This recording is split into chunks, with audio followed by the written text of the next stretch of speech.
थडकाप उडवणाऱ्या खुनाच्या घटनेने सांगली हादरली। सांगली शहरामध्ये पुन्हा एकदा खुनाची घटना घडलेली आहे। ही घटना पाहून नागरिक तर नागरिक पण पोलीस चक्रावून गेलेले आहेत।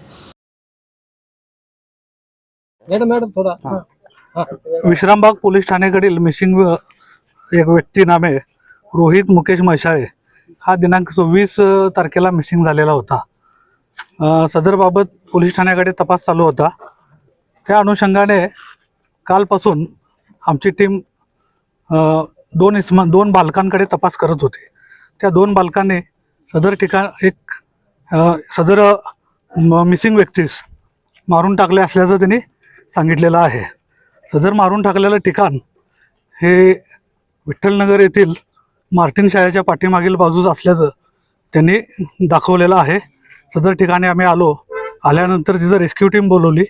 त्यानंतर मारून टाकलेली विहीर जी आहे त्या विहिरीतून एक बॅरेल बाहेर काढण्यात आला आणि बॅरेलमधून मृतदेह बाहेर काढण्यात आला। तर त्या मृतदेहाची ओळख त्याचे मामा रोहित म्हैसाळेचे मामा यांनी तो मृतदेह ओळखलेला आहे। त्याबाबत विश्रामबाग पोलीस ठाण्यामध्ये खुनाचा गुन्हा दाखल करण्याची प्रक्रिया चालू असून अधिक तपास करीत आहोत।